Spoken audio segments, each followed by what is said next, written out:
Alors, est-ce qu'on a fait le plus bas sur les cryptos et notamment sur Bitcoin?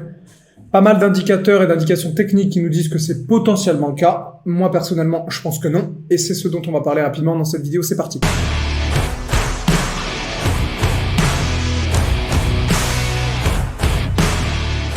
Allez, petite intro. J'étais market maker en crypto à Chypre, là où j'habite, et je partage sur cette chaîne ce que je sais de la finance. Donc les gars, s'il vous plaît, likez la vidéo, abonnez-vous, partagez et tout et tout.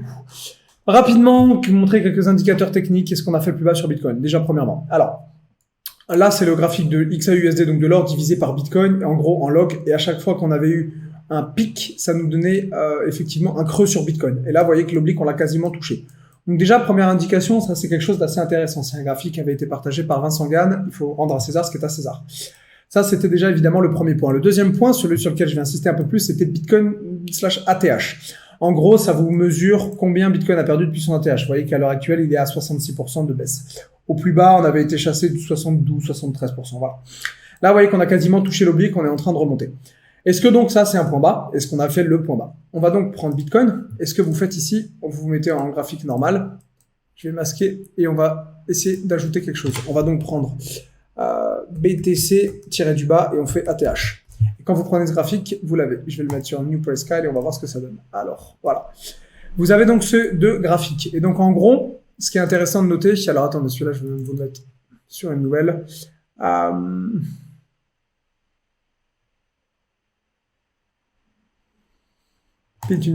Ok. Voilà. Donc là, vous avez ces deux graphiques. Vous avez donc les bougies, c'est Bitcoin, et vous avez en gros ça, c'est l'ATH à chaque fois en pourcentage donc de baisse. Et vous voyez qu'à chaque fois qu'il y a eu une grosse baisse, c'était un point bas. Là, par exemple, on avait fait un point bas sur l'indicateur et c'était effectivement un point bas sur les cryptos. Là, on avait fait un pic et c'était effectivement un autre point bas. Là, pendant le creux, on avait fait aussi un petit pic qui correspondait à un point bas potentiel. Et là, en gros, la question est de dire, ici, on est encore en train de faire un autre point bas. C'est le graphique que je vous ai montré juste avant. Et donc, est-ce que c'est bon sur les cryptos? Est-ce qu'en gros, c'est validé? Moi, j'ai toujours tendance à penser qu'on peut aller plus bas. Malheureusement, je lis assez mal la structure de prix, donc je vais surtout vous montrer ça sur des unités de temps un petit peu plus courtes. Là, comme je vous l'avais dit la dernière fois, on a breaké le range, au moins temporairement. Et donc, en gros, est-ce que ce range, c'était le point bas? Et est-ce qu'on est parti to the moon? Non, moi, je pense pas. Je pense tout simplement qu'on est en train de faire... On a fait un break d'un petit range, mais que malheureusement, on est dans un range plus gros, que je vais vous mettre ici en, je sais pas, en violet, on va dire. Et donc, on a breaké un petit range, mais je pense qu'on va s'installer dans ce plus gros range. C'est-à-dire que, encore une fois, mon postulat est le même. Je pense tout simplement qu'on va imprimer du volume ici, dans cette zone dans laquelle on avait imprimé peu de volume, qui correspondait, je le rappelle, à l'ancienne ATH. Ici, vous voyez qu'il n'y a quasiment pas eu d'impression de prix. Ça montre tout simplement une zone dans laquelle ils vont potentiellement passer un petit peu de temps, imprimer du prix avant, et éventuellement de breaker la zone des 30 000 et de revenir dans ce range pour passer du temps dans ce range avant, éventuellement encore de le breaker, probablement d'ici 1 an et demi, 2 ans, je sais pas. C'est effectivement, moi, le postulat que je fais, et je pense pas qu'on ait fait le plus bas, c'est-à-dire que ici, c'est peut-être un plus bas, mais même en admettant qu'on ait validé ce plus bas, et je dis pas que c'est le cas, attention, ne me faites pas dire ce que j'ai pas dit, mais même en admettant qu'on ait validé ce plus bas, je pense toujours que la structure de prix, ça va être ça. C'est-à-dire que on va y revenir, et on va y revenir, etc., etc. Ça veut pas dire qu'on ira plus bas, forcément. Ça veut simplement dire, attendez-vous quand même à ce que on bute ici pour revenir sur ce prix, qu'on rebute, etc., et qu'on passe du temps là-dessus. Peut-être qu'on n'ira pas plus bas que le prix qu'on a fait avec 18 000, etc. Moi, j'ai des doutes. Je pense qu'on peut aller plus bas, mais honnêtement, je sais pas. Mais voilà, faites attention à ça et dites-vous en termes de structure et en termes de temps, est-ce que ça fait du sens? Et moi, je pense que comme ils ont imprimé très peu de volume, ça fait du sens ici. Rapidement, parce que je veux pas que cette vidéo soit trop longue, je vais regarder Bitcoin sur d'autres unités de temps et notamment effectivement donc sur le daily, on vient de le faire. On va donc regarder maintenant les futurs. Deux choses que je note, deux gaps donc à prendre en compte évidemment. Le premier sur une remontée potentielle qui serait à prendre en compte, il va être ici. Le deuxième, il va être évidemment ici. C'est les deux objectifs théoriques sur les contrats futurs. C'est-à-dire que si on remonte, le premier objectif que je voudrais voir comblé en futur, c'est 28 740 et je pense qu'on va buter avant de redescendre. Dans un temps second, quand on reviendra dans le range, probablement aller clôturer les 35 180. Mais ça, ce sera un deuxième objectif théorique pour un petit peu plus tard.